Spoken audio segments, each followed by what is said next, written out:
ونتوكل عليه ونعوذ بالله من شرور أنفسنا ومن سيئات أعمالنا من يهده الله فلا مضل له ومن يضلله فلا هادي له ونشهد أن لا إله إلا الله وحده لا شريك له ونشهد أن سيدنا ومولانا محمدا عبده ورسوله أما بعد فإن أصدق الحديث كتاب الله وخير الهدي هدي محمد صلى الله عليه وسلم وخير الأمور عوازمها وشر الأمور محدثاتها وكل محدثة بدعة وكل بدعة ضلالة وكل ضلالة في النار.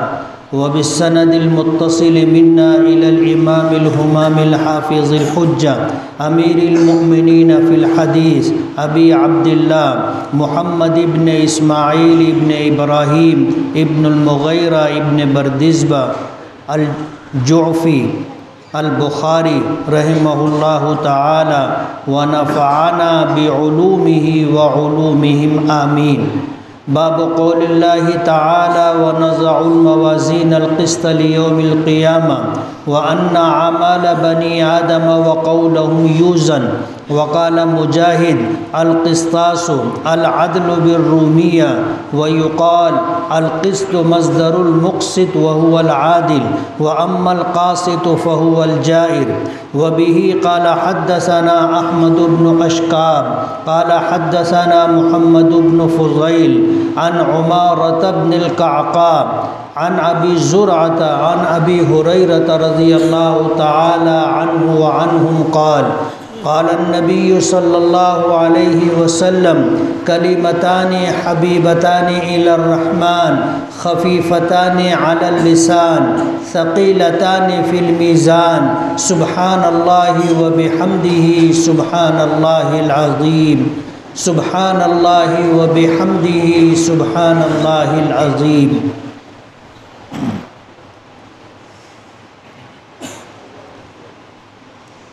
صدر محترم حضرات علماء کرام مدرسہ حاضہ کے ابناء قدیم عزیز بچوں بزرگوں اور دوستوں،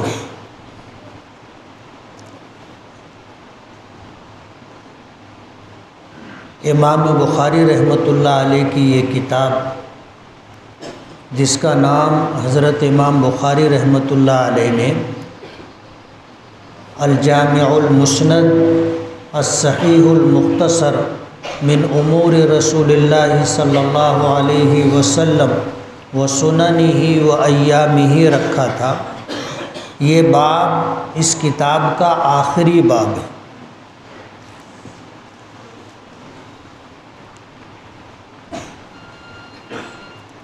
تفصیلی گفتگو کرنے کے لیے بہت سارا وقت چاہیے اور الحمدللہ ہمارے شہر میں 1 سے زائد ایسے لڑکوں کے مدرسے ہیں جہاں بخاری شریف کی اس آخری حدیث پر تفصیلی گفتگو ہوتی.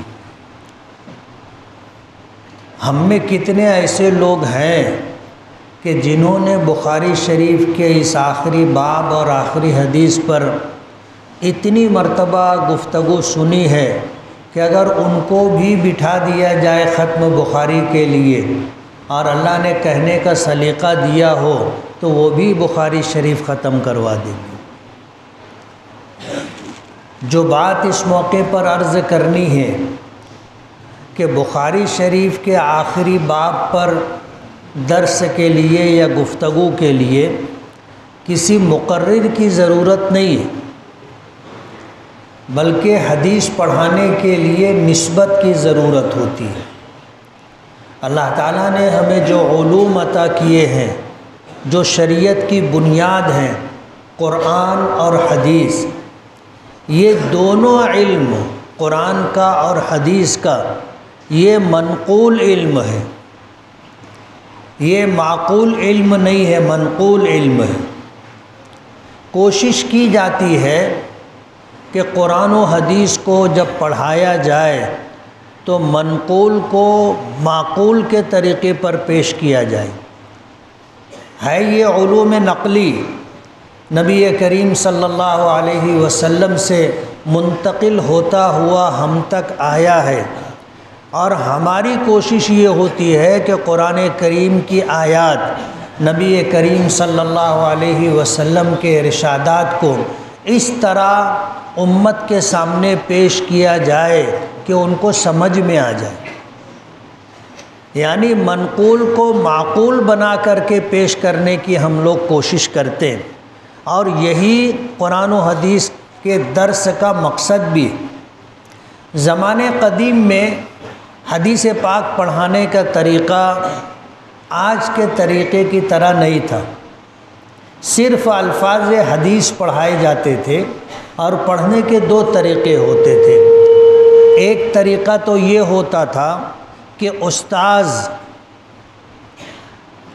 حدیث پاک پڑھتا تھا، طلبہ سن لیتے تھے، اگر الفاظ حدیث پر کوئی سمجھنے والی بات ہوتی تو استاذ اس لفظ کی تشریح کر دیا کرتا تھا، یا طلبہ اگر نہ سمجھ سکے ہوں تو وہ پوچھتے تھے تو اس لفظ کی تشریح توضیح کر دی جایا کرتی تھی۔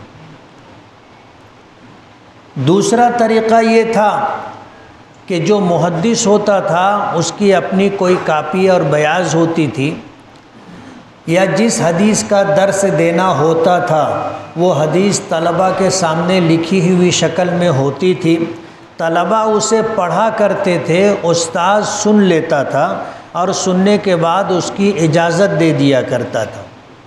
یہ دو طریقہ تھا، لیکن جیسے جیسے دن گزرتے رہے اور زمانے نبوت سے دوری ہوتی گئی اور علم میں گہرائی اور گہرائی کم ہوتی گئی، تو یہ ضرورت محسوس ہوئی ہے کہ اب حدیث پاک کو پڑھنے کے بعد حدیث کی مکمل وضاحت اور تشریح کی جائے، تاکہ ہمارے طلبہ اسے صحیح معنوں میں سمجھ سکیں اور سمجھ کر کے آگے لوگوں کو سمجھا سکیں۔ اب اتنے پر اکتفا نہیں کیا جاتا کہ حدیث کے الفاظ سن لیے اور ہم یہ گمان کر لیں کہ طلبہ نے سب کچھ سمجھ لیا ہے، ایسا رہ نہیں گیا۔ اس لیے کافی دنوں سے یہ سلسلہ ہے کہ ہر حدیث پر مکمل گفتگو کی جاتی۔ امام بخاری رحمۃ اللہ علیہ نے اپنی اس کتاب کا آغاز پہلی حدیث انما الاعمال بالنیات سے کیا تھا، اور اس پر عنوان قائم کیا تھا باب بدء الوحی الی رسول اللہ صلی اللہ علیہ وسلم، کہ نبی کریم صلی اللہ علیہ وسلم پر وحی پاک کی ابتدا کیسے ہوئی۔ جب تک وحی نازل نہ ہو وہاں تک کسی شخص کو نبوت اور رسالت نہیں ملتی، اگرچہ اللہ کے علم میں ایسے افراد نبی اور رسول ہوتے ہیں، لیکن ضابطے کے اعتبار سے کسی کو نبوت اور رسالت اسی وقت عطا ہوتی ہے جب اللہ پاک کی طرف سے وحی کا نزول ہو۔ نبی کریم صلی اللہ علیہ وسلم کی عمر مبارک 40 سال 1 دن کی ہوئی تو آپ کو غار حرا میں پہلی وحی سورہ اقرا کی ابتدائی 5 آیتوں کی شکل میں ملی تھی۔ آپ نے بخاری شریف میں باب بدء الوحی میں جو حدیثیں پڑھی ہیں اس میں نبی کریم صلی اللہ علیہ وسلم نے فرمایا حبب الی الخلا، مجھے تنہائی محبوب بنا دی گئی تھی۔ جب تنہائی محبوب بنا دی گئی تو حضور کو مجمع سے لوگوں کی بھیڑ سے وحشت ہونے لگی، حتیٰ کہ آپ نے مجمع اور محفل تو جانے دو، گھر والوں سے بھی علیحدگی اختیار کی، اور آپ غار حرا میں جا کر کے کئی دن مسلسل گزارا کرتے تھے اور وہاں پر اللہ کی عبادت کیا کرتے تھے۔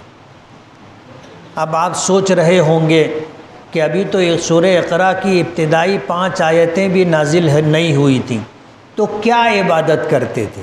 نماز کا حکم آیا نہیں تھا، روزے، زکوٰۃ، حج کا حکم آیا نہیں تھا، اور احکامات بھی نہیں تھے، تو کیا عبادت کیا کرتے تھے؟ محدثین نے اس کی وضاحت کی ہے کہ نبی کریم صلی اللہ علیہ وسلم غار حرا میں جانے کے بعد تنہائی کے ساتھ اس بات پر غور کیا کرتے تھے کہ اس کائنات کو پیدا کرنے والا اور اس کے نظام کو سنبھالنے والا کون؟ ظاہر بات ہے یہ دنیا خود بخود پیدا ہو گئی ہو ایسا نہیں ہے، اور اس دنیا میں جتنی مصنوعات پائی جاتی ہیں وہ خود بخود بن گئی ہوں ایسا بھی نہیں، اور جب ان چیزوں کو وجود عطا کیا گیا تو ان چیزوں کی نافعیت اور اس کی کارکردگی کو باقی رکھنے کے لیے کوئی نہ کوئی ہوگا جو اس کو باقی رکھ رہا ہے۔ تو کسی اس کائنات کے وجود اور بقا کا یہ سلسلہ یا یہ وجود و بقا کیسے ہے، اس پر غور و فکر کیا کرتے تھے، اور غور و فکر جس کو آج کی تصوف کی اصطلاح میں مراقبہ کہا جاتا ہے کہ آدمی آنکھ بند کر لے، ظاہری آنکھ بند کر لے اور دل کی آنکھوں کو کھول لے، اور اللہ تعالیٰ کی الوہیت پر، اللہ تعالیٰ کی ربوبیت پر، اللہ تعالیٰ کی وحدانیت پر غور کرے۔ یہ عبادتوں میں افضل عبادت ہے، عبادتوں میں افضل عبادت ہے کہ آدمی مراقبہ کرے۔ جب آدمی مراقبہ کرتا ہے تو دن بدن اس پر اسرار عالم کھلتے چلے جاتے۔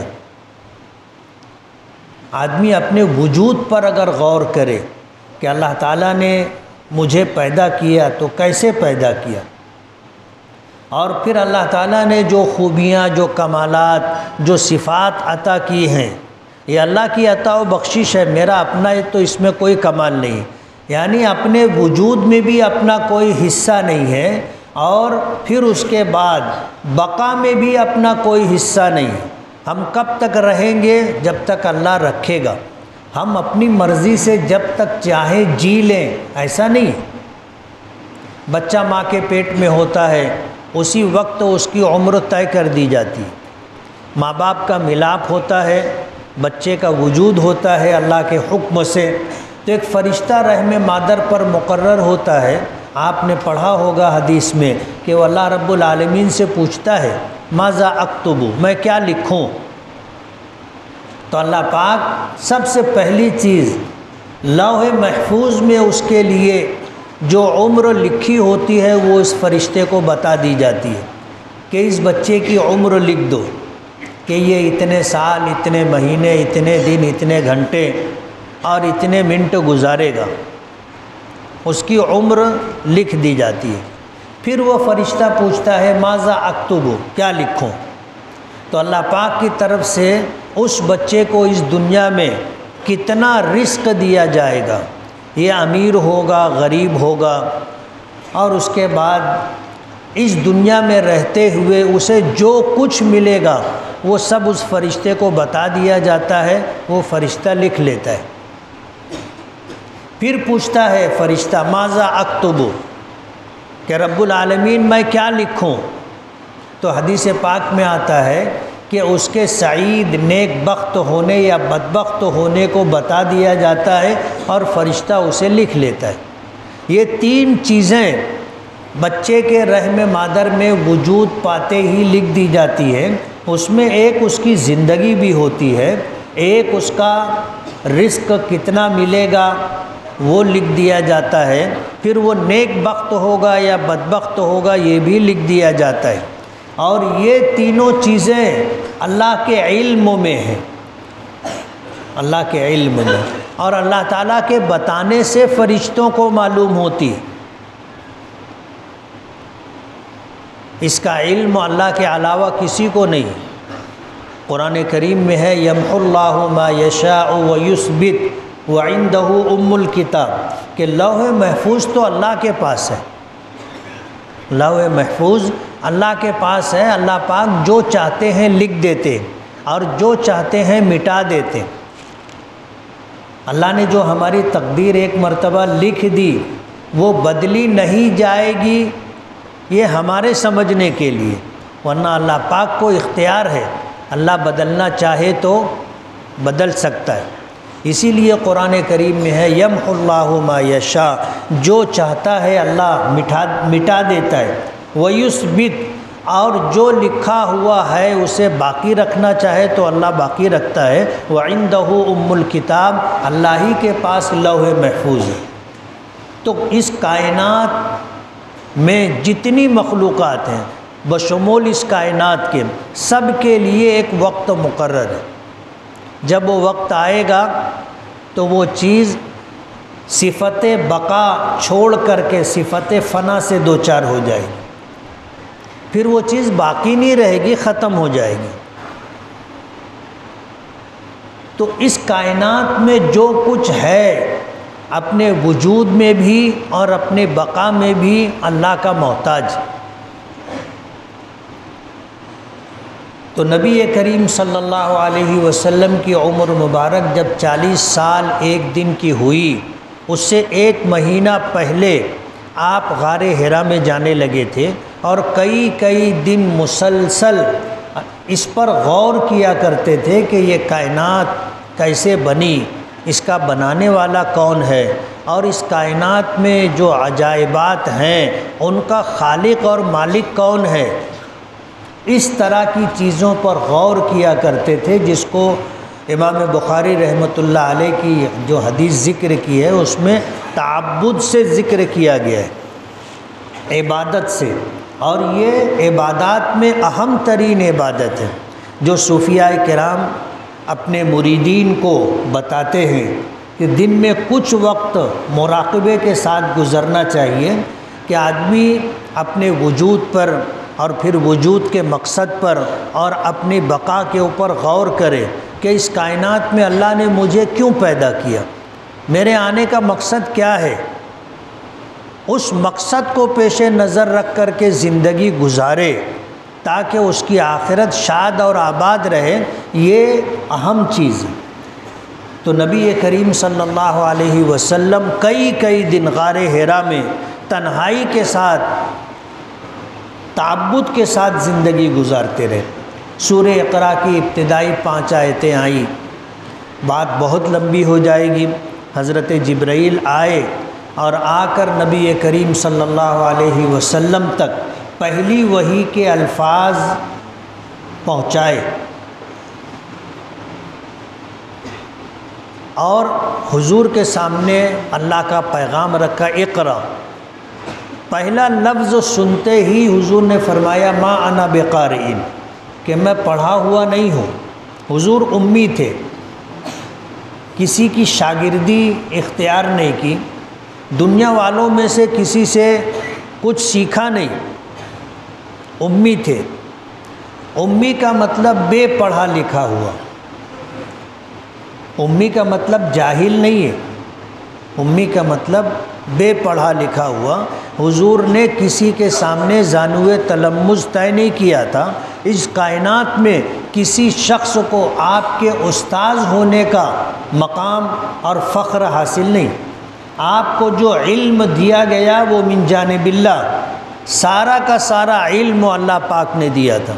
بخاری شریف میں آپ نے پڑھا، حضور فرماتے ہیں اوتیت علم الاولین والآخرین، اللہ تعالیٰ نے مجھے اولین و آخرین کے علوم عطا کیے۔ حضرت آدم علیہ نبینا علیہ الصلاۃ والسلام سے لے کر حضرت عیسیٰ علیہ الصلاۃ والسلام تک ان مقدس نفوس اور ہستیوں کو جو علم دیا گیا تھا وہ سارا کا سارا علم نبی کریم صلی اللہ علیہ وسلم کو دیا گیا تھا۔ آپ نے فرمایا مجھے اولین و آخرین کے علوم عطا کیے گئے۔ ہم لوگ سمجھنے کے لیے کہتے ہیں ایک علم وہ ہوتا ہے جو کسی انسان کے ذریعے حاصل ہو، یہ علم کسبی کہلاتا ہے، اور ایک علم وہ ہوتا ہے جو من جانب اللہ ملتا ہے، اور اس کے ملنے میں کسی انسان کا کوئی عمل دخل نہیں ہوتا، اس کو علم لدنی کہا جاتا ہے۔ اللہ پاک یہ علوم اپنے مخصوص بندوں کو دیتے، اللہ تعالیٰ دل میں ڈال دیتے، القاء فرما دیتے، کوئی انسان بتاتا نہیں ہے، اللہ پاک علم میں دل میں بات ڈال دیتے ہیں اور انسان کو اس کا علم آ جاتا ہے۔ اسی علم لدنی میں سب سے اعلیٰ درجے کا علم وحی ہے۔ امام بخاری رحمۃ اللہ علیہ نے اپنی کتاب کا آغاز باب بدء الوحی الی رسول اللہ صلی اللہ علیہ وسلم سے کیا، اور پہلی حدیث ذکر کی انما الاعمال بالنیات، کہ تمام اعمال کا دار و مدار نیتوں پر۔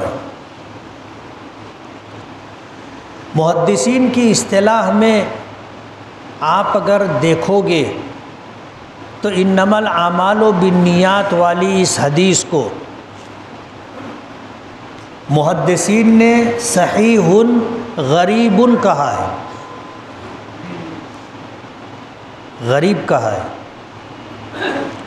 علامہ انور شاہ کشمیری رحمۃ اللہ علیہ نے اس پر لکھا ہے کہ کسی حدیث کا غریب ہونا اس کے صحیح ہونے کے منافی نہیں، غریب ہونے کے 4 سبب ہوتے ہیں، غریب ہونے کے 4 سبب ہوتے ہیں، تشریح میں نہیں جاؤں گا، آپ سمجھ سکتے ہیں۔ کبھی حدیث اپنے الفاظ کی وجہ سے غریب ہو جاتی ہے، غریب کے معنی اجنبی کے ہیں۔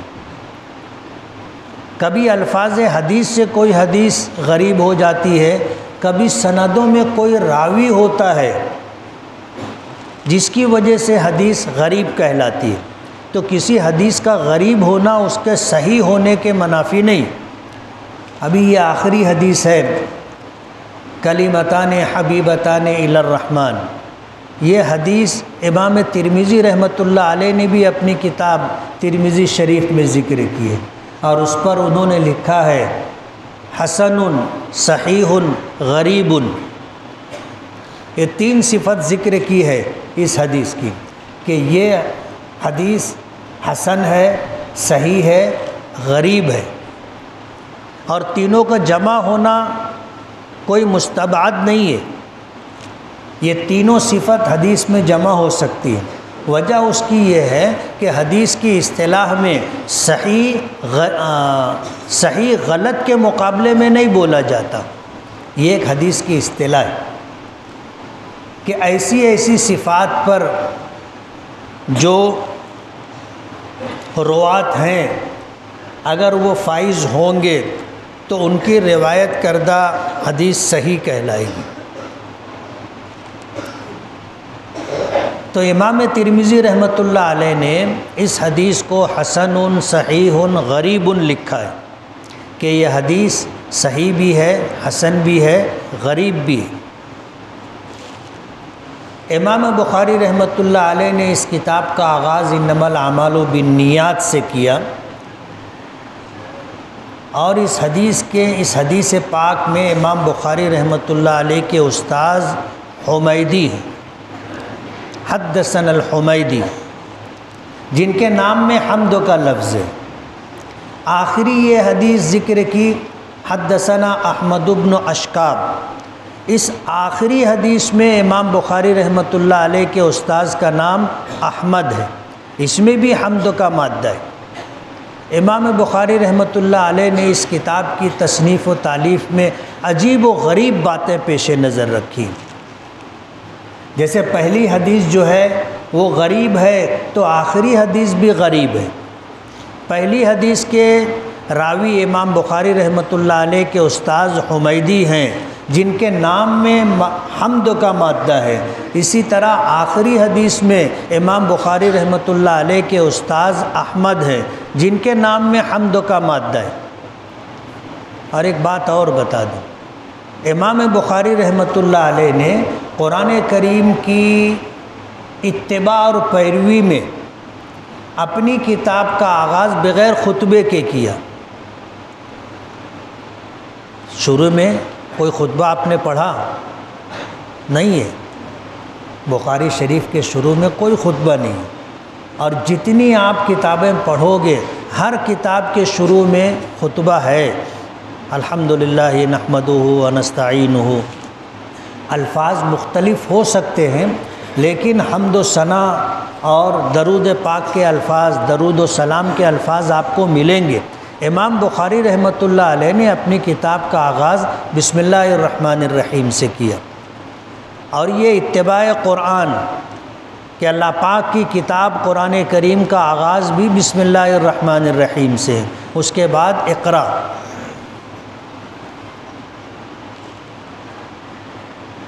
اور امام بخاری رحمۃ اللہ علیہ نے قرآن پاک کی اتباع میں قرآن پاک کی آخری صورتیں ہیں سورہ فلق اور سورہ ناس، اس میں اللہ تعالیٰ کا اسم ذاتی لفظ اللہ ذکر نہیں کیا گیا،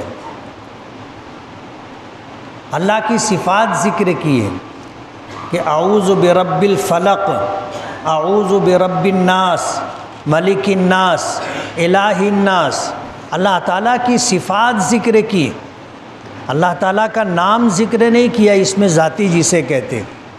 نبی کریم صلی اللہ علیہ وسلم کی احادیث میں سے امام بخاری رحمۃ اللہ علیہ نے بھی اتباع قرآن میں آخری حدیث جو ذکر کی ہے اس میں اللہ تعالیٰ کی صفات ذکر کی، کلمتان حبیبتان الی الرحمن، رحمان کا لفظ ذکر کیا۔ تو حضرت جبرائیل نبی کریم صلی اللہ علیہ وسلم کے پاس پہلی وحی لے کر غار حرا میں آئے، جب یہ پیغام دیا اقرا، آپ پڑھیے، تو حضور نے فرمایا ما انا بقارئ، کہ میں قاری نہیں ہوں، پڑھا لکھا نہیں ہوں۔ حضور فرماتے ہیں کہ جب میں نے یہ جواب دیا تو حضرت جبرائیل نے مجھے اپنے سینے سے لگایا اور زور سے بھینچا، اتنی زور سے دبایا، حضور فرماتے ہیں انی خشیت علی نفسی، مجھے مر جانے کا ڈر ہو گیا، اتنی زور سے دبایا۔ حضور پاک صلی اللہ علیہ وسلم کے الفاظ ہیں حتی بلغ من الجہد، کہ میں برداشت کرنے کی انتہا تک پہنچ گیا۔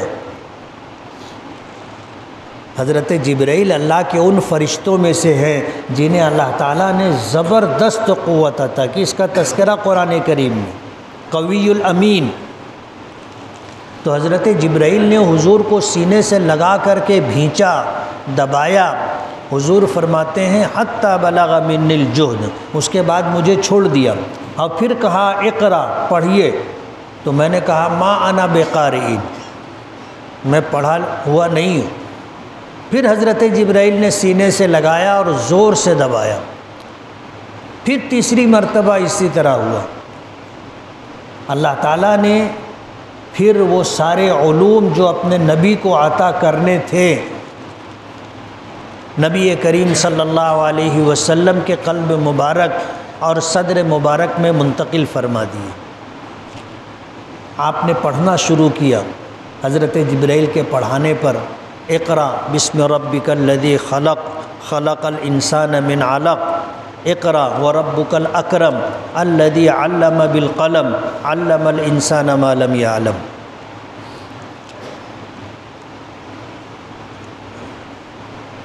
آپ نبوت و رسالت کے مقام اعلیٰ پر فائز کر دیے گئے۔ اس پہلی وحی کے نزول کے ساتھ نبی کریم صلی اللہ علیہ وسلم کے ساتھ جو حالات پیش آئے اس سے حضور بہت زیادہ خوفزدہ ہو گئے۔ آپ غار حرا سے گھر آئے اور آ کر گھر والوں سے کہنے لگے زملونی زملونی دثرونی دثرونی، مجھے چادر اڑا دو، مجھے کمبل اڑا دو۔ حضرت خدیجۃ الکبریٰ رضی اللہ تعالی عنہا نے پوچھا کیا ہوا؟ حضور نے فرمایا انی خشیت علی نفسی، مجھے ڈر ہے کہیں میں مر نہ جاؤں۔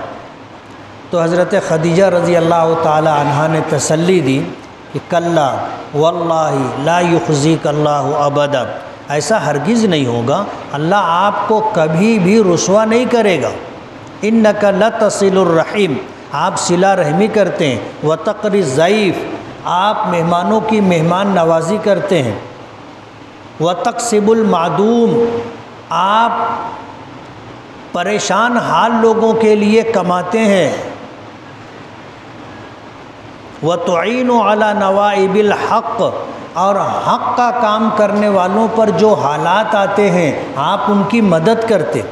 یعنی کسی شخص پر برا وقت آئے، اس کے جو راستے ہو سکتے ہیں وہ انہی 5 راستوں سے آدمی تک پہنچتے ہیں۔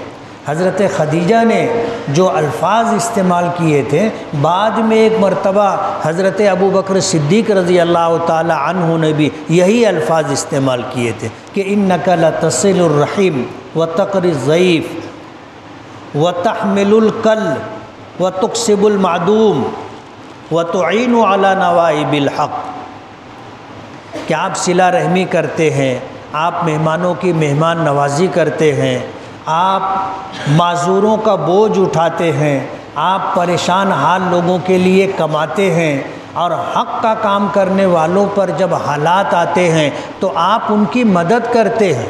کوئی بھی شخص آپ کا دشمن نہیں ہو سکتا، نہ خاندان میں نہ خاندان کے باہر سماج میں، تو آپ کیسے کہہ رہے ہو انی خشیت علی نفسی، مجھے اپنی جان کے جانے کا ڈر ہے۔ حضرت خدیجہ نے تسلی دی، اور ایسی شاندار تسلی دی ہے کہ کائنات انسانی میں کسی کی بیوی نے اپنے شوہر کو ایسی تسلی نہیں دی ہوگی جیسی تسلی حضرت خدیجہ رضی اللہ تعالی عنہا نے نبی کریم صلی اللہ علیہ وسلم کو دی تھی۔ امام بخاری رحمۃ اللہ علیہ نے اس کو ذکر کیا ہے پہلے باب میں،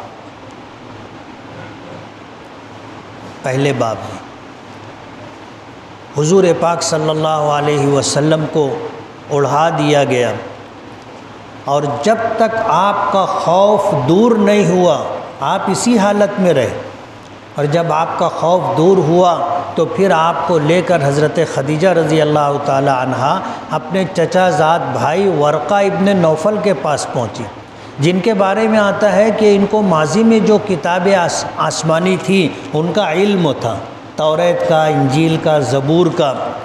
حضرت خدیجہ ان کے پاس حضور کو لے کر کے گئی اور کہا کہ اپنے بھتیجے کی بات تو سنو۔ تو حضرت ورقہ ابن نوفل نے نبی کریم صلی اللہ علیہ وسلم سے پوچھا ماذا رأیت، کیا دیکھا آپ نے؟ تو حضور نے غار حرا میں پیش آنے والی ساری باتیں بتائیں۔ جب وہ ساری باتیں بتائی اور ورقہ ابن نوفل نے سنی تو سننے کے بعد کہا کہ یہ جو فرشتہ آیا تھا ھذا الناموس الذی جاءک، یہ وہ فرشتہ جو آپ کے پاس آیا تھا، یہ وہ فرشتہ ہے جو وحی لے کر حضرت موسیٰ پر آیا تھا۔ ایک وقت آئے گا آپ کے لوگ، آپ کی بستی کے لوگ آپ کو مکے سے نکال دیں گے۔ حضور کو بڑی حیرت ہوئی، فرمانے لگے او مخرجیہم، کیا مکے کے لوگ مجھ کو مکے سے نکال دیں گے؟ تو ورقہ ابن نوفل نے کہا کہ ہاں، ہر اللہ کے نبی کے ساتھ ایسا ہوا ہے، اور آپ اللہ کے نبی ہو، اگر میں زندہ رہا تو جب وہ دن آئے گا کہ مکے والے آپ کو مکے سے نکالیں گے، انصرک نصرا معزرا، میں آپ کی بھرپور مدد کروں گا، میں آپ کی بھرپور مدد کروں گا۔ لیکن امام بخاری رحمۃ اللہ علیہ نے جو حدیث ذکر کی ہے اس میں یہ ہے کہ یہ موقع آتا اس سے پہلے ورقہ ابن نوفل کا انتقال ہو گیا۔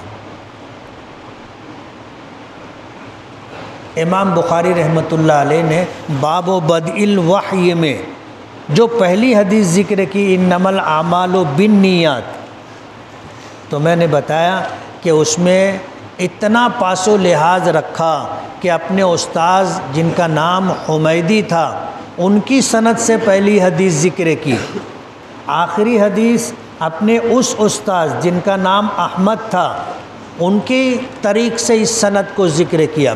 آپ پڑھ چکے کہ یہ حدیث امام بخاری رحمۃ اللہ علیہ نے 3 مرتبہ ذکر کی ہے۔ کتاب الدعوات میں یہ حدیث ہے، لیکن وہاں پر امام بخاری رحمۃ اللہ علیہ کے استاد زہیر ابن حرب ہیں۔ دوسری جگہ کتاب الایمان والنذور میں اس حدیث کو امام بخاری رحمۃ اللہ علیہ نے ذکر کیا، وہاں امام بخاری رحمۃ اللہ علیہ کے استاد قتیبہ ابن سعید ہیں۔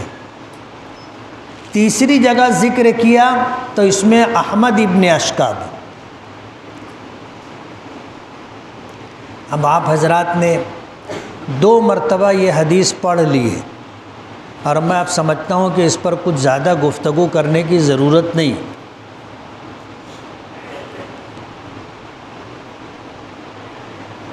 درسی اعتبار سے اگر آپ دیکھیں گے، امام بخاری رحمۃ اللہ علیہ نے جو یہ حدیث ذکر کی ہے،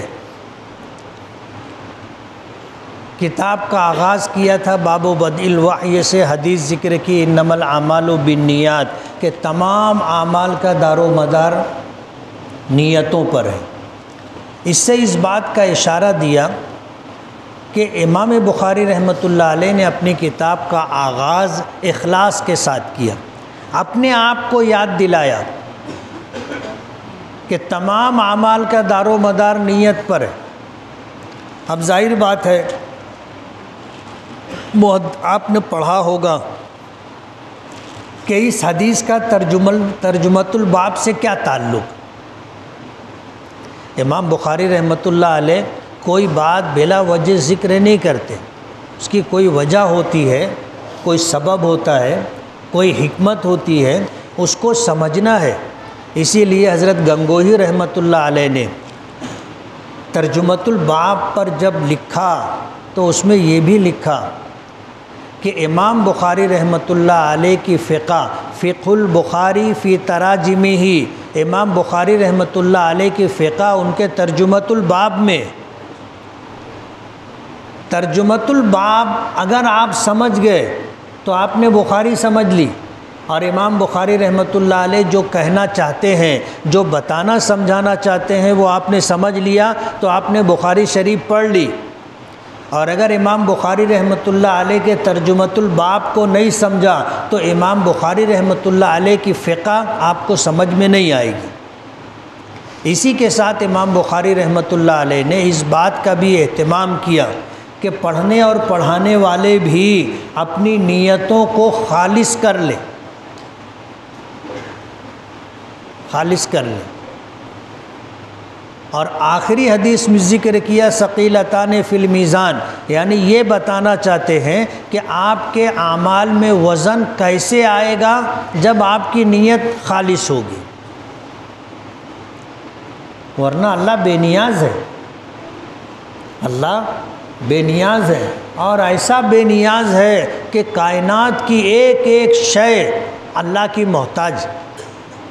اللہ ایسا بے نیاز ہے، اللہ الصمد، اللہ ایسا بے نیاز ہے کہ کائنات کی ایک ایک مخلوق اپنے وجود کے لیے، اپنے بقا کے لیے، اپنی کارکردگی کے لیے اللہ کی محتاج۔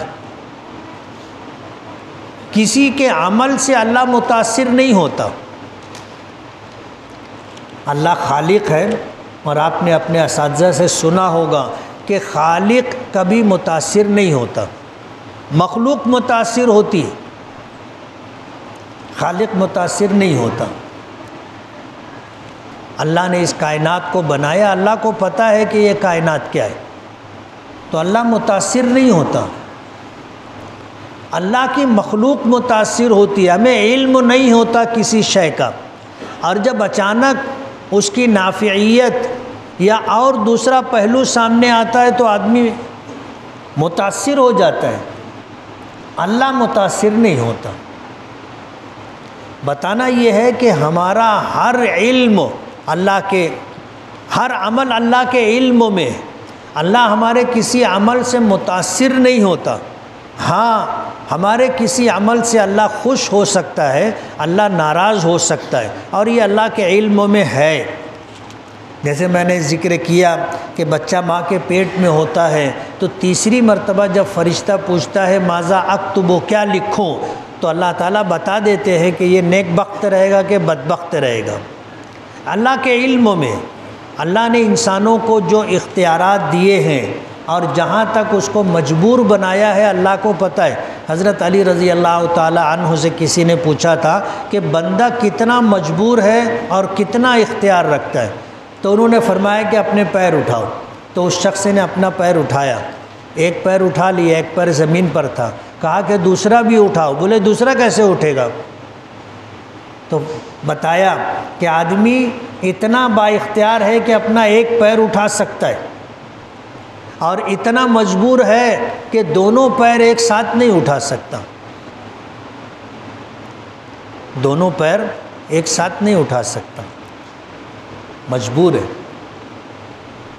تو زندگی اور موت آدمی اس معاملے میں مجبور ہے، امیری اور غریبی آدمی اس معاملے میں مجبور ہے، صحت و تندرستی اور بیماری آدمی اس بارے میں مجبور ہے، اور عزیز و ذلیل ہونا، عزت والا اور ذلت والا ہونا، اس میں آدمی مجبور ہے۔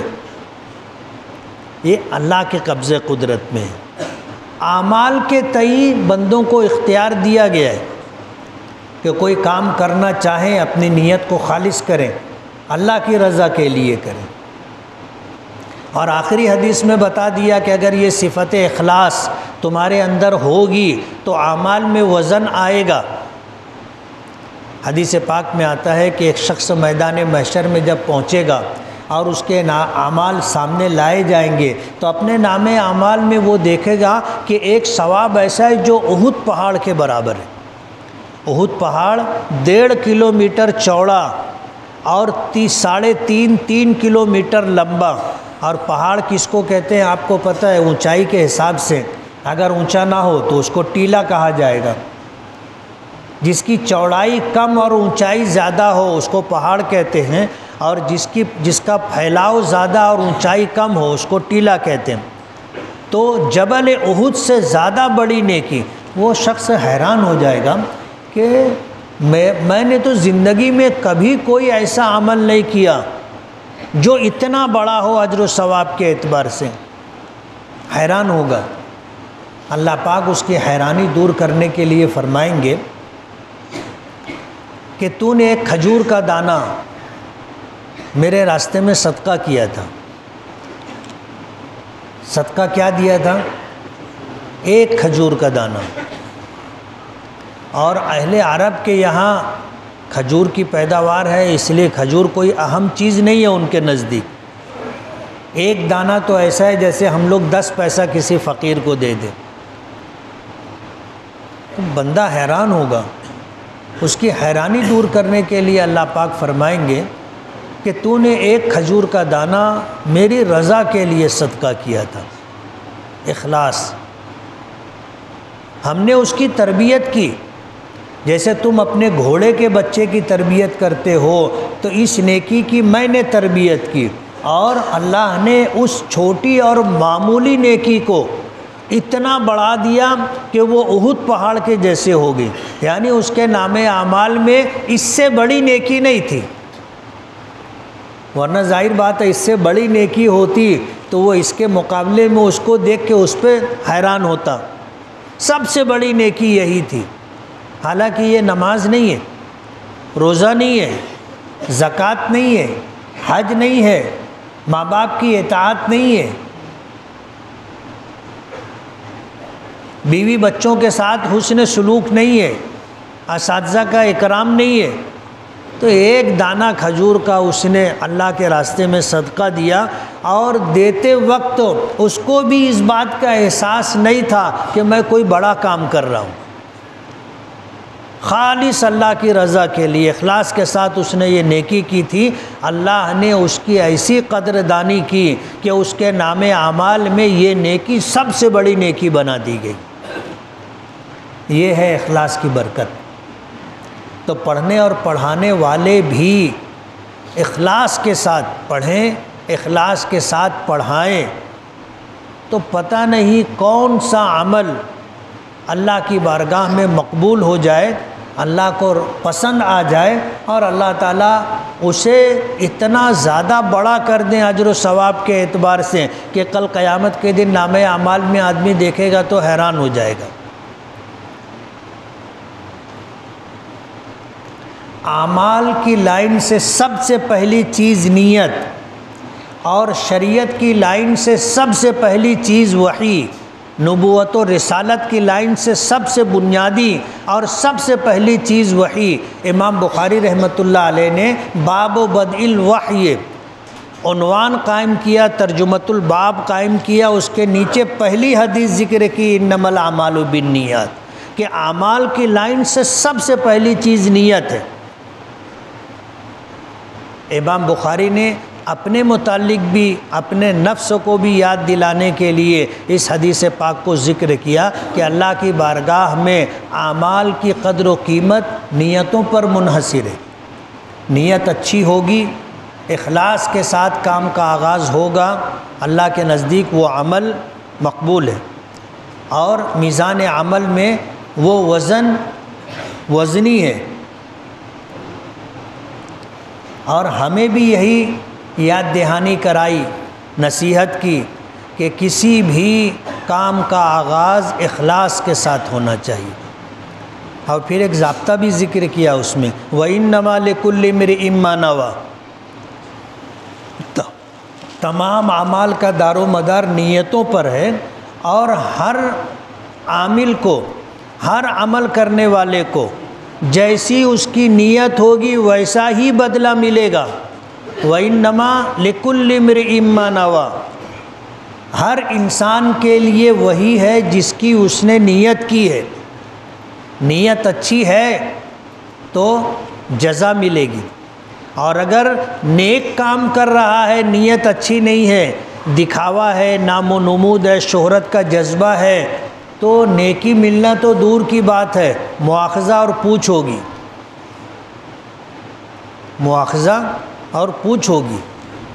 وَإِنَّمَا لِكُلِّ امْرِئٍ مَّا نَوَىٰ، ہر ایک شخص کے لیے وہی ہے جس کی اس نے نیت کی۔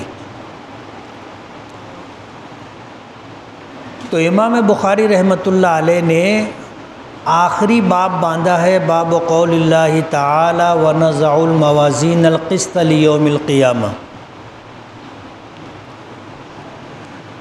فتنوں کا دور ہے،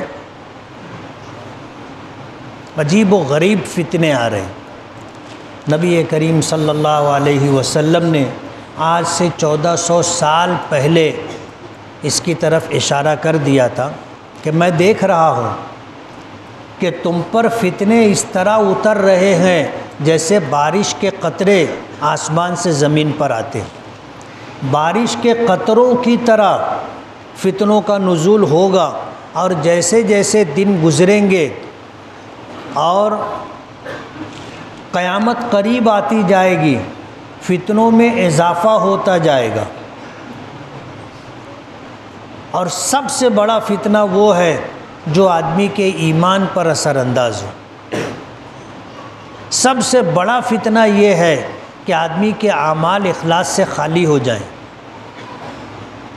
نبی کریم صلی اللہ علیہ وسلم نے نبی اور رسول ہونے کی حیثیت سے یہ ساری چیزیں امت کو بتا دی۔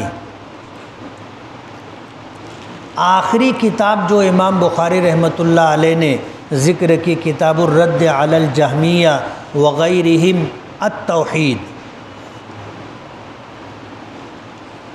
کتاب الرد علی الجہمیہ وغیرہم التوحید، کہ جہمیہ کے عقائد کے رد پر یہ کتاب امام بخاری نے لکھی، اور جہمیہ کے علاوہ اور جو فتنے قیامت تک آئیں گے ان فتنوں کے متعلق امام بخاری رحمۃ اللہ علیہ نے اس کتاب میں باب باندھا ہے۔ یہ آخری باب ہے، باب قول اللہ تعالی وَنَضَعُ الْمَوَازِينَ الْقِسْطَ لِيَوْمِ الْقِيَامَةِ، یہ 58واں باب ہے اس کتاب کا، کتاب الرد علی الجہمیہ وغیرہم التوحید کا یہ 58واں باب ہے۔ اس سے پہلے 57 باب گزرے، ہر باب میں امام بخاری رحمۃ اللہ علیہ نے امت میں پیش آنے والے فتنوں کے بارے میں نشاندہی کی۔ اس باب میں امام بخاری رحمۃ اللہ علیہ نے جس بات کی طرف اشارہ کیا ہے وہ یہ کہ اللہ پاک فرماتے ہیں وَنَضَعُ الْمَوَازِينَ الْقِسْطَ لِيَوْمِ الْقِيَامَةِ، کہ ہم قیامت کے دن انصاف کے ترازو قائم کریں گے۔ اب ہر انسان سمجھ سکتا ہے کہ ترازو کیوں قائم کیا جاتا ہے، کسی چیز کو تولنے کے لیے۔ قیامت کے دن اللہ پاک انصاف کے ترازو قائم کریں گے، اس بات کا اعلان قرآن کریم میں اللہ پاک نے کیا ہے۔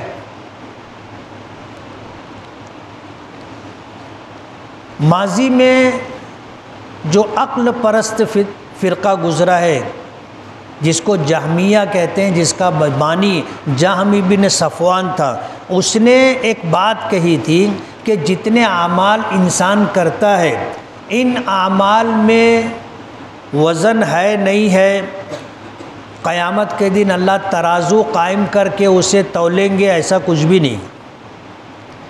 عمل ہی باقی نہیں ہے تو تولا کیسے جائے گا؟ نماز کو کیسے تولیں گے، زکوٰۃ کو کیسے تولیں گے، حج کو کیسے تولیں گے، روزے کو کیسے تولیں گے؟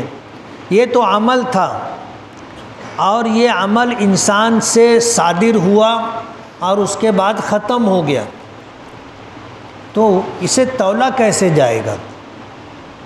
عقل کی بنیاد پر انہوں نے یہ بات کہی تھی۔ اب ظاہر بات ہے ہماری شریعت عقلی نہیں ہے، نقلی ہے، یعنی جیسی منقول ہے ہمیں ماننا ہے، اپنی عقل نہیں چلانا ہے، عقل کے گھوڑے نہیں دوڑانا ہے۔ حضرت علی رضی اللہ تعالی عنہ کا ایک مقولہ ترمذی شریف میں امام ترمذی رحمۃ اللہ علیہ نے ذکر کیا ہے کہ اگر دین میں شریعت میں عقل کو دخل ہوتا تو موزوں پر مسا پیر کے نیچے کیا جاتا، اوپر نہیں کیا جاتا۔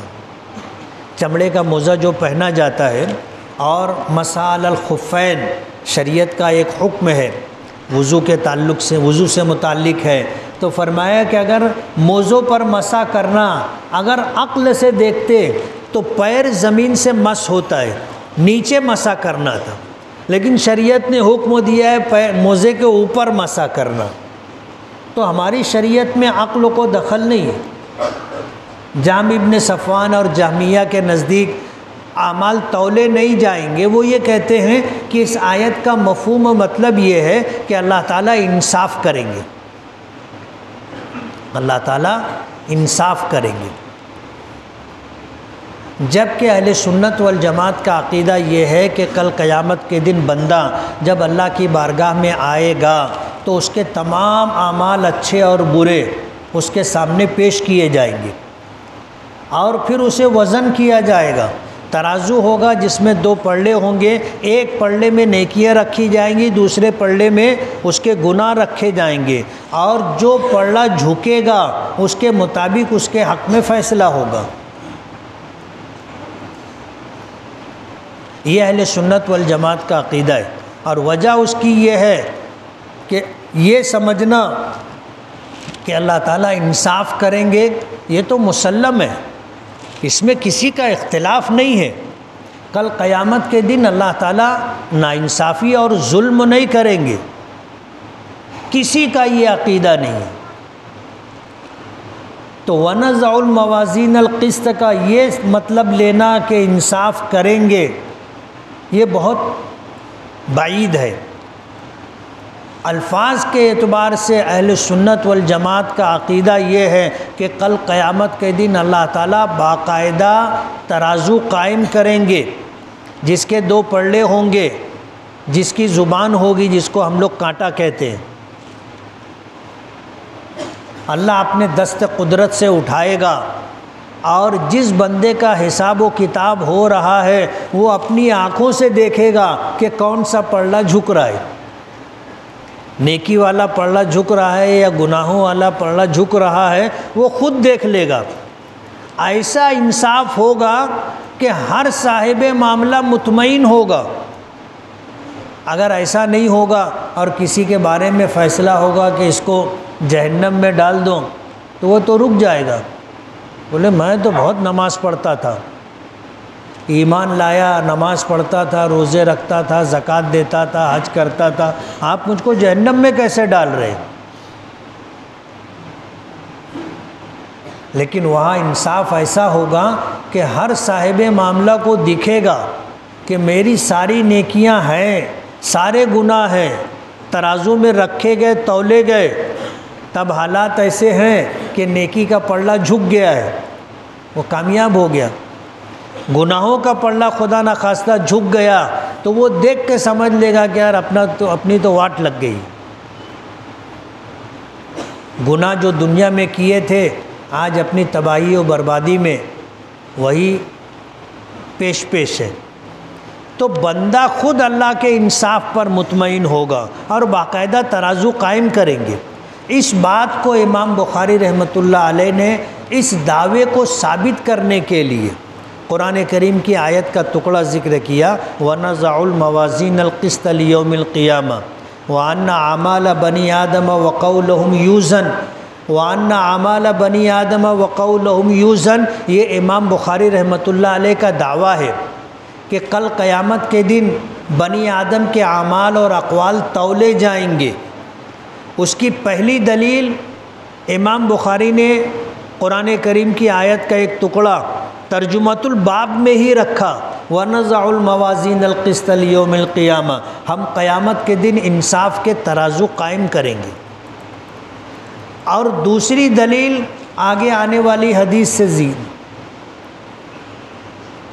آگے آنے والی حدیث ہے، کلمتان حبیبتان الی الرحمن، کہ دو کلمے اللہ کو بہت محبوب ہیں، خفیفتان علی اللسان، زبان پر ادائیگی میں بہت ہلکے ہیں، ثقیلتان فی المیزان، ترازو میں بہت وزنی. ثقیلتان فی المیزان سے امام بخاری نے اپنے دعوے کو ثابت کیا ہے کہ کل قیامت کے دن ترازو ہوگا، تبھی تو سمجھ میں آئے گا کیا ہلکا ہے اور کیا وزنی ہے. تو یہ نیکی سبحان اللہ و بحمدہ سبحان اللہ العظیم کا پڑھنا وزندار نیکی ہے، وزندار نیکی. اور جب ترازو میں یہ نیکی رکھی جائے گی تو دیکھنے والے کو سمجھ میں آئے گا کہ یہ نیکی کتنی وزندار ہے. امام بخاری رحمۃ اللہ علیہ نے جہمیہ کے رد میں یہ باب قائم کیا، دعویٰ کیا کہ بنی آدم کے اعمال و اقوال تولے جائیں گے، اور اس پر پہلی دلیل وَنَزَعُ الْمَوَازِينَ الْقِسْطَ لِيَوْمِ الْقِيَامَةِ ترجمۃ الباب میں ہی رکھی.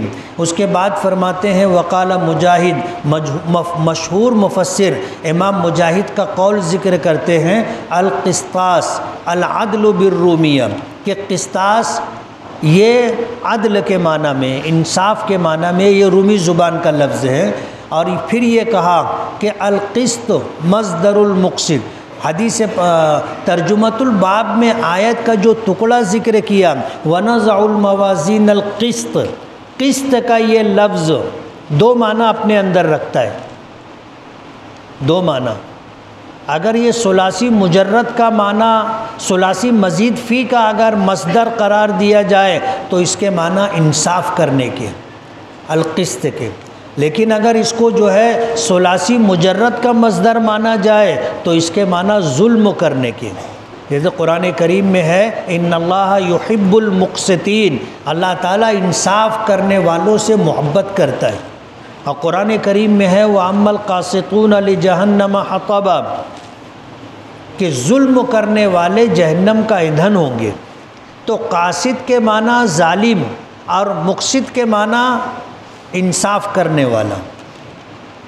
اس بات کو ذکر کرنے کے بعد حدیث پاک بھی ذکر کی، حدثنا احمد بن اشکاب قال حدثنا محمد بن فضیل عن عمارة بن القعقاع عن ابی زرعۃ عن ابی ہریرہ رضی اللہ تعالی عنہ قال.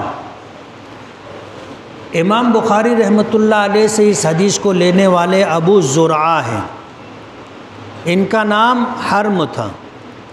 ایک بہت مشہور مفسر گزرے ہیں ابو زرعہ رازی، وہ دوسرے ہیں۔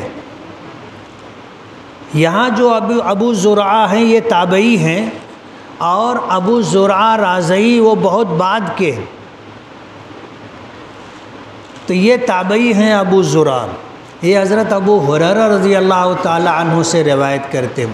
اب حضرت ابو ہریرہ کا نام عبد الرحمن تھا، عبد الرحمن ابن صخر،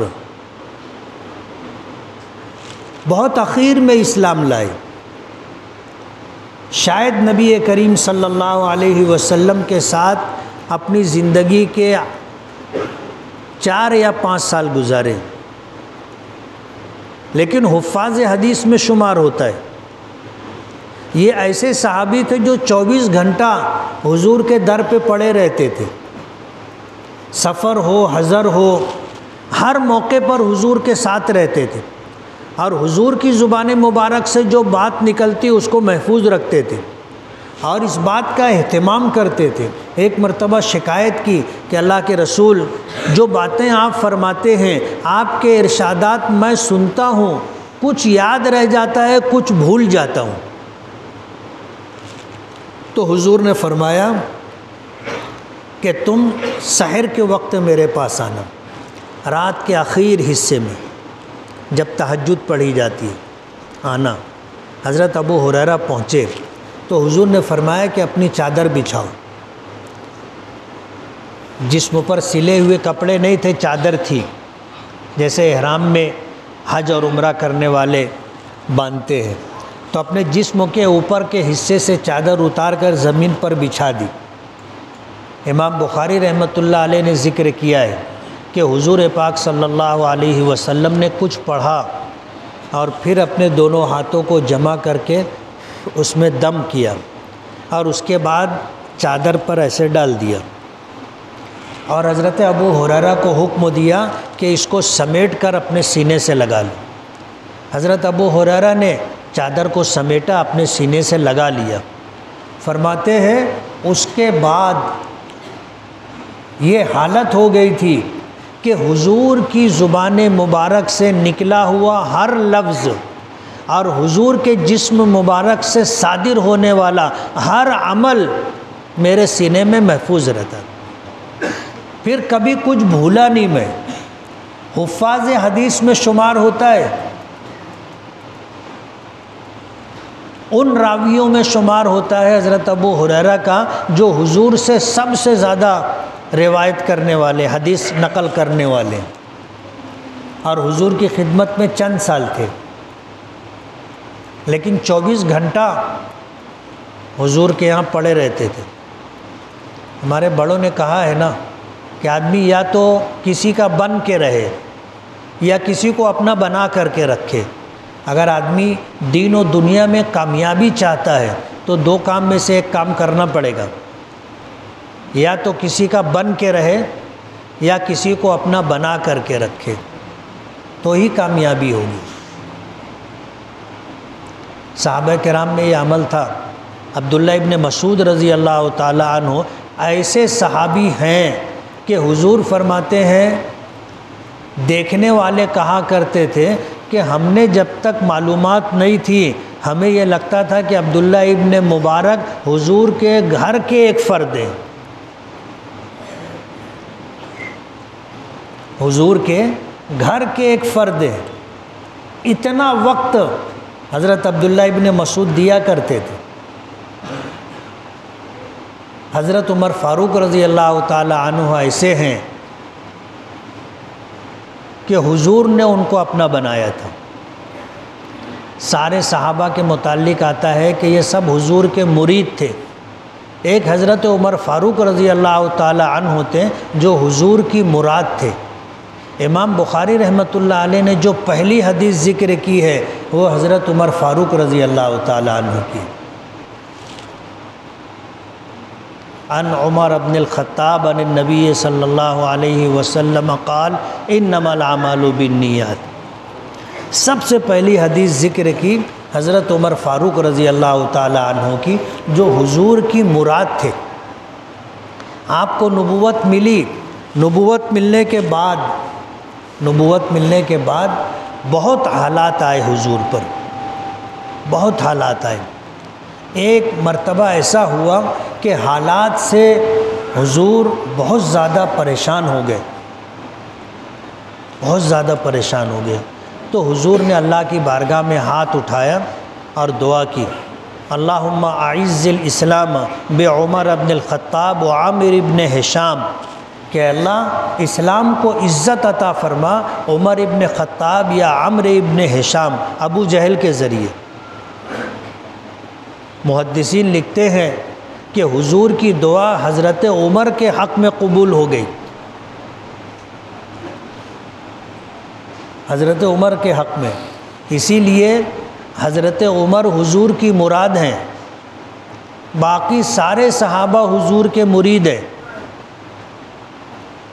حضور نے حضرت عمر کو اللہ سے مانگا تھا، اور حضرت عمر آئے تو پھر تاریخ میں صحابہ کرام نے ذکر کیا ہے کہ اللہ نے اسلام کو ایسی عزت دی اور مسلمانوں کو ایسی طاقت دی کہ وہاں سے پھر عروج کا دور شروع ہوا۔ حضرت عمر اسلام لائے، اذان ہوئی تو کہنے لگے کہ اللہ کے رسول، کیا نماز اللہ کے گھر میں نہیں پڑھی جائے گی؟ تو حضور نے فرمایا تھا کہ عمر تیری قوم نہیں پڑھنے دیتی، حالانکہ حضرت عمر نہیں پڑھنے دیتے تھے، حضرت عمر نہیں پڑھنے دیتے تھے۔ جن دو شخصوں کے بارے میں حضور نے دعا کی تھی، ایک طاقت و قوت میں مکے میں اعلیٰ درجے پر فائز تھے، وہ عمر ابن خطاب، دبدبہ تھا نا ان کا، نام سن کے انسان تو انسان، شیطان بھی کانپتا تھا۔ حضور نے فرمایا کہ جس راستے سے عمر گزر جائے اس راستے سے شیطان نہیں جاتا، دبدبہ تھا ایسا۔ اور دوسرا شخص عمرو ابن ہشام، جس کے پاس سیاسی قیادت تھی، مکے کا سردار تھا اور اس کی چلتی تھی، دونوں کی چلتی تھی، ایک کے پاس طاقت تھی اور ایک کے پاس سیاست تھی۔ حضور نے دونوں کو سامنے رکھ کر کے مانگا تو اللہ نے عمر ابن خطاب کو عطا کیا۔ اسلام لانے کا واقعہ تو آپ کو معلوم ہوگا، جب دار ارقم پہنچے اور دروازہ کھٹکھٹایا تو حضرت حمزہ رضی اللہ تعالی عنہ پہرا دے رہے تھے، چیر میں سے جھانکا تو کہا کہ اللہ کے رسول مصیبت آ گئی۔ تو حضور نے پوچھا کیا ہوا؟ بولے دروازے پہ عمر ابن خطاب ہے۔ اب عمر ابن خطاب کا نام سن کر کے حمزہ جیسا بہادر شخص گھبرا گیا تھا، اس نے کہا کہ اللہ کے رسول مصیبت آ گئی۔ تو حضور نے پوچھا ہوا کیا؟ کہا دروازے پہ عمر کھڑا ہے۔ حضور سے زیادہ جری، نڈر، بے خوف اور بہادر امت میں کوئی دوسرا نہیں۔ حضور نے فرمایا دروازہ کھول دو، اگر نیک ارادے سے آیا ہوگا تو فبیہا، ورنہ اس کی تلوار سے اس کی گردن اتار لی جائے گی۔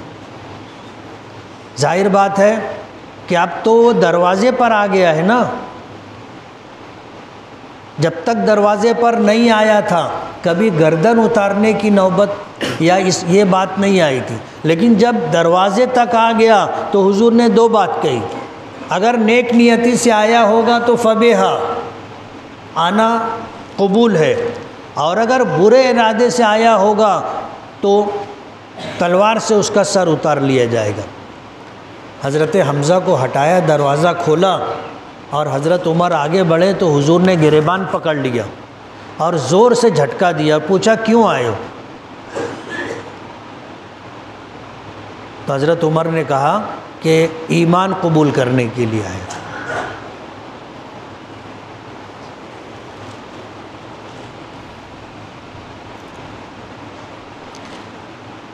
اللہ نے یہ بتا دیا کہ جو دعا مانگی تھی اللہم اعز الاسلام بعمر ابن الخطاب وعامر ابن ہشام، وہ دعا عمر ابن خطاب کے حق میں قبول ہوگی۔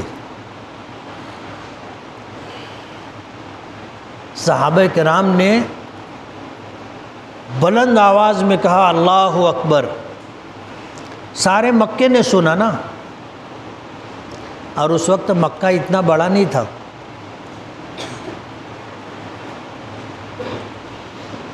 نعرہ تکبیر جو پہلا نعرہ تھا اللہ اکبر کا، حضرت عمر کے اسلام لانے پر صحابہ کرام نے لگایا تھا. اذان ہوئی تو اذان ہونے کے بعد حضرت عمر نے کہا کہ اللہ کے رسول، کیا اللہ کی نماز اللہ کے گھر میں نہیں پڑھی جائے گی؟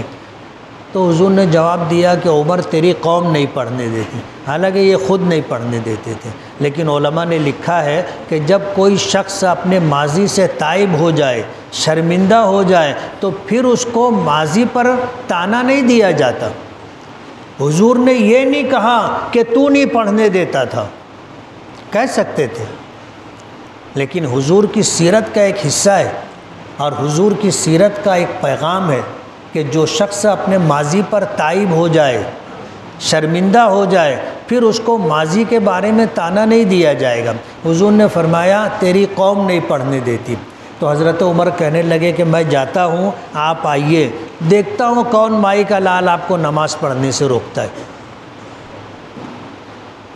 تو صحابہ کرام نے حضرت عمر کے اسلام کو ایک نعمت غیر مترقبہ قرار دیا کہ عمر کے اسلام قبول کرنے سے اسلام کو اللہ نے طاقت بخشی. تو سارے صحابہ حضور کے مرید تھے، ایک تنہا عمر ابن خطاب تھے جو حضور کی مراد تھے. پہلی روایت حضرت عمر ابن خطاب کی ہے اور آخری روایت حضرت ابو ہریرہ کی ہے. عبد الرحمن ابن صخر نام تھا. ابو ہریرہ حضور کا دیا ہوا لفظ ہے. ایک مرتبہ حضور کی خدمت میں آئے تو بلی کا بچہ لے کر کے آئے تھے. تو حضور نے کہا یا ابا ہریرہ، اے بلی کے بچے والے. حضرت ابو ہریرہ کو اتنا پسند آیا یہ لفظ کہ انہوں نے اس کو اپنی کنیت بنا لیا. آج دنیا ان کو ابو ہریرہ کے نام سے جانتی ہے، نام اکثر کو پتہ نہیں. عبد الرحمن نام تھا. حضرت ابو بکر کی کنیت ابو بکر ہے. کیا نام تھا؟ نہیں معلوم.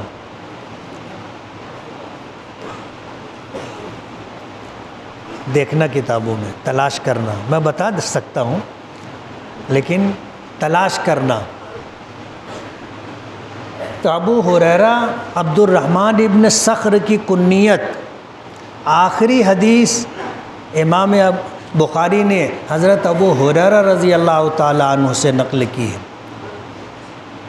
قال قال النبی صلی اللہ علیہ وسلم کلمتان حبیبتان الی الرحمن خفیفتان علی اللسان ثقیلتان فی المیزان، کہ دو کلمے ہیں جو اللہ کو، رحمان کو بہت محبوب ہیں. امام بخاری نے سورہ فلق اور سورہ ناس، اللہ کی کتاب کا اختتام اللہ تعالیٰ کے نام پر نہیں، اللہ تعالیٰ کے صفاتی نام، اس میں ذاتی پر نہیں، اس میں صفاتی پر اللہ کا قرآن ختم ہوا ہے. امام بخاری رحمۃ اللہ علیہ نے بھی اللہ تعالیٰ کے نام پر نہیں، اللہ تعالیٰ کے صفتی نام کے اوپر جو ہے جو حدیث ہے اس کو آخر میں ذکر کیا ہے، رحمان. شارحین نے ایک اور بات بھی لکھی ہے، وہ یہ لکھی ہے کہ جو یہ کہا کہ یہ دو کلمے اللہ کو بہت محبوب ہیں، زبان پر بہت ہلکے ہیں، میزان عمل میں بہت وزنی ہے، اور پھر اس کے علاوہ اور بھی حدیثیں ہیں نا جو سبحان اللہ الحمدللہ کے متعلق بیان ہوئی ہے، تو اس میں جو اجر و ثواب ذکر کیا گیا ہے وہ انسانی گمان اور عقل سے ورا ہے کہ ان چھوٹے چھوٹے کلموں پر اللہ اتنا اجر دے گا، عقل و قبول نہیں کرتی، عقل و قبول نہیں کرتی. تو اس بات کو ذکر کیا کہ یہ عمل کی خصوصیت نہیں ہے، یہ تو اللہ تعالیٰ کی عطا و بخشش ہے. رحمان کا لفظ ذکر کیا. کہ اللہ تعالیٰ رحمان ہے، اپنی طرف سے اتنا دیں گے اتنا دیں گے اتنا دیں گے کہ زمین و آسمان کے درمیان کا جو خلا ہے اللہ اجر سے بھر دے گا. اس لیے رحمان کا لفظ ذکر کیا ہے کہ یہ دو کلمے اللہ کو بہت محبوب ہیں. ظاہر بات ہے جو آدمی جتنا بڑا ہوتا ہے، جتنی خوبیوں کا مالک ہوتا ہے، اس کی پسند بھی ویسی ہی ہوتی.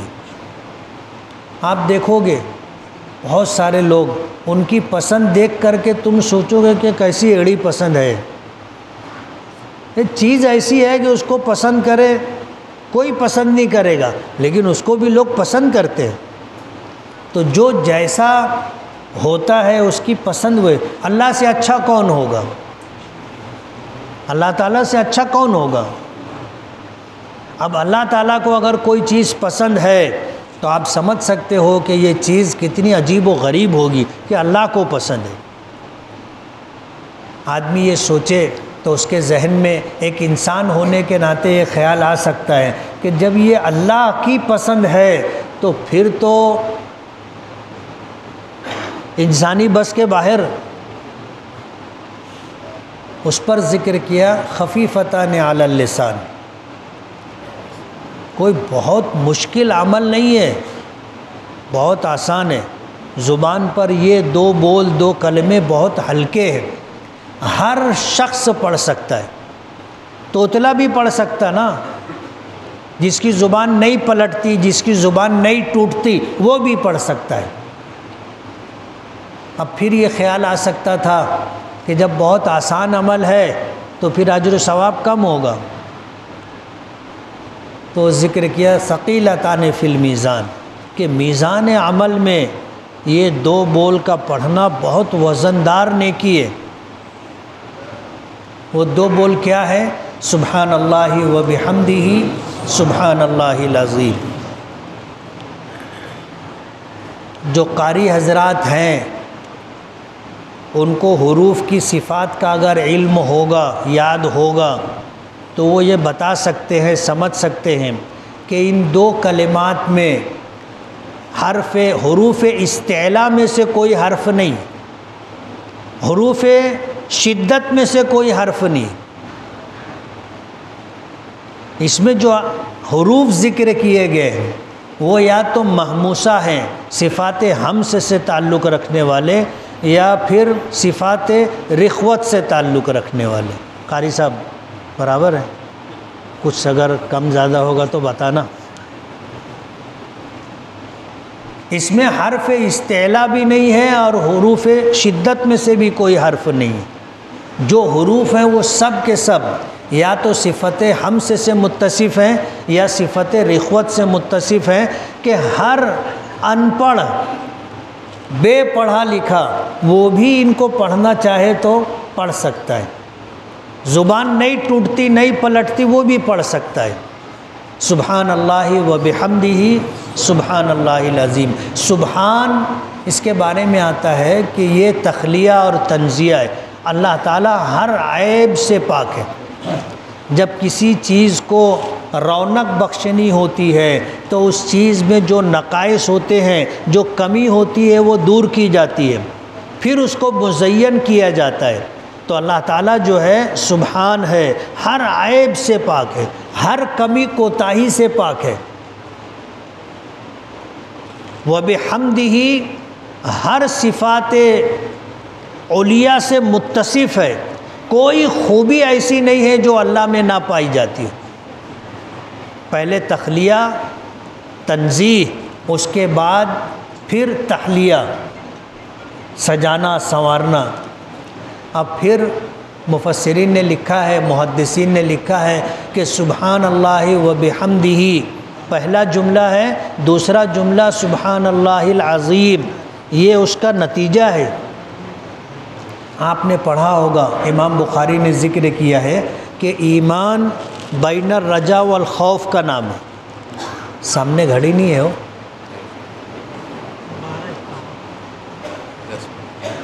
سر اٹھا کے دیکھنا پڑے گا. یہ گھڑی وہاں سامنے ہوتی تو بغیر سر اٹھائے دکھتی. بات لمبی ہو گئی. آخری بات کہ یہ سبحان اللہ و بحمدہ پہلا کلمہ ہے، دوسرا کلمہ اس کا نتیجہ ہے۔ امام بخاری رحمۃ اللہ علیہ نے کتاب الایمان قائم کیا تو اس میں ایک بات ذکر کی کہ الایمان بین الرجاء والخوف، کہ ایمان امید و خوف کے درمیان جو کیفیت ہوتی ہے اس کا نام ہے ایمان۔ امید اور خوف کے درمیان جو کیفیت ہوتی ہے اس کا نام ہے اللہ تعالیٰ سے۔ اللہ تعالیٰ قہار بھی ہے، جبار بھی ہے، منتقم بھی ہے۔ اللہ سے ڈرنا چاہیے، اللہ سے ڈرنا چاہیے، لیکن اسی کے ساتھ اللہ تعالیٰ رحمان و رحیم بھی ہے، اس سے امید بھی قائم رکھنی چاہیے۔ یہ جو کیفیت بنے گی اس کا نام ایمان ہے۔ علماء نے لکھا ہے کہ آدمی کو ابتدائی عمر میں، جوانی میں، ادھیڑی میں خوف کے ساتھ زندگی گزارنا چاہیے، اور جب آخری وقت آئے تو اللہ تعالیٰ سے امید قائم کر کے رہنا چاہیے۔ یعنی خاتمہ اللہ تعالیٰ کی ذات سے امید وابستہ کر کے کہ اللہ تعالیٰ رحمان و رحیم ہے۔ حجاج ابن یوسف عجیب و غریب شخص گزرا ہے، اس نے 1,24,000 لوگوں کو ناحق قتل کیا۔ کیسا؟ ناحق۔ اور جو سزا کے حقدار تھے ان کی گنتی الگ ہے۔ جن کو ناحق قتل کیا تھا وہ 1,24,000 سے زیادہ ہے۔ حجاج ابن یوسف ایک مکتب کا استاد تھا۔ سلیمان ابن عبد الملک جب دورے پر آیا تو دیکھا کہ مکتب کی کلاس میں استاذ نہیں ہے اور سارے بچے لگے ہوئے ہیں، ایک بھی سر نہیں اٹھا رہا ہے۔ تو اس نے پوچھا کہ ان کا استاذ کون ہے؟ تو بتایا کہ حجاج ابن یوسف۔ اس کو بلایا اور کوفہ کا گورنر بنا کر کے بھیجا۔ کوفہ کا گورنر، کوفہ کے لوگ بہت نالائق تھے اور وہاں سے خراج بھی نہیں آتا تھا، ہر وقت بغاوت کی دھمکی دیتے تھے۔ تو حجاج ابن یوسف کو کوفہ کا گورنر بنا کر کے بھیجا۔ جب جمعہ کے دن حجاج ابن یوسف خطبہ دینے کے لیے ممبر پر چڑھا، جب ادھر دیکھا تو کنکر ادھر سے آ کے لگے، وہ حیران ہو گیا۔ جب ادھر دیکھا تو پھر ادھر سے کنکر آئے تو وہ رک گیا۔ پھر ایک آدمی کی طرف اشارہ کیا، پوچھا کس نے کنکر مارا ہے؟ تو اس نے کہا مجھے معلوم نہیں۔ فوج کو حکم دیا مسجد کے صحن میں اس کا سر لے جا کے اتار دو۔ اس کے بازو والے سے پوچھا کس نے مارا ہے؟ بولے معلوم نہیں۔ بولے اس کا بھی سر اتار دو۔ کون مارا ہے؟ بولے معلوم۔ بولے اس کا بھی سر اتار دو۔ تو 20 آدمی ادھر کے اور 20 آدمی ادھر کے، 40 لوگوں کا سر قلم کروایا تھا پہلے خطبے میں۔ اس کے بعد حالات ایسے ہو گئے کہ وہ 40 لوگوں کا سر تھیلے میں بھر کے اس نے سلیمان ابن عبد الملک کے پاس بھیج دیا اور کہا کہ یہ خراج ہے، یہ خراج ہے۔ وہ حیران ہو گیا کہ خراج میں تو مال آتا ہے، درہم و دینار آتے ہیں، غلہ آتا ہے، یہ کیا بھیج دیا؟ پوچھا تو بولے اب سب خراج آ جائے گا اور لوگ پہنچا کے دیں گے۔ دیے نا لوگ پہنچا کر کے۔ ایسا شخص تھا، لیکن جب اس کے انتقال کا وقت آیا تو اس نے کہا کہ مجھ کو پلنگ پر سے اتار کر کے زمین پر ڈال دو۔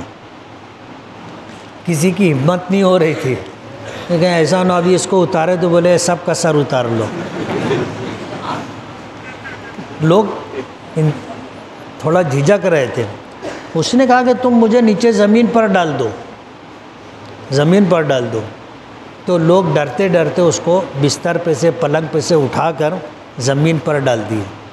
تو اس نے اپنا رخسار زمین پر رکھا اور ایسے آسمان کی طرف دیکھا اور کہا، اس کی امید دیکھو، اس نے کہا کہ عام لوگوں کو معاف کرنا یہ تیری رحمان و رحیمیت کا مظہر نہیں ہے، مجھ جیسے آدمی کو معاف کرے گا تو تو رحمان و رحیم ہے۔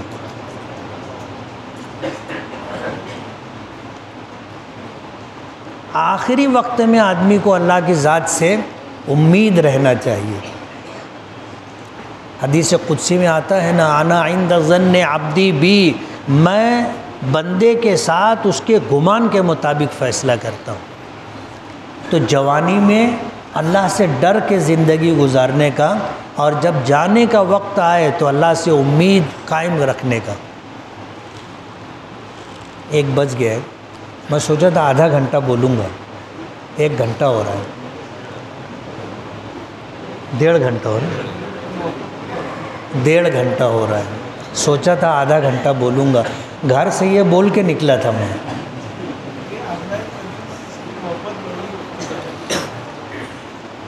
بہت ساری باتیں اس سلسلے میں اس حدیث پاک کو لے کر کے ہے، لیکن بتانا یہ ہے کہ سبحان اللہ و بحمدہ سبحان اللہ العظیم، پہلا جملہ اللہ تعالیٰ کی تنزیہ ہے، اور دوسرا جملہ جو ہے یہ نتیجہ ہے کہ اللہ تعالیٰ عظمتوں والا ہے، عیب سے پاک تو ہے ہی، لیکن اللہ تعالیٰ عظمتوں والا ہے۔ امام بخاری رحمۃ اللہ علیہ نے اللہ تعالیٰ کی تسبیح و تحمید پر اپنی کتاب کا اختتام کیا ہے، اور حدیث پاک میں آتا ہے کہ جس مجلس کا اختتام سبحان اللہ و بحمدہ سبحان اللہ العظیم پر ہو، اس مجلس میں اگر کوئی کوتاہی ہوئی ہوگی تو اللہ تعالیٰ درگزر فرما دے گا۔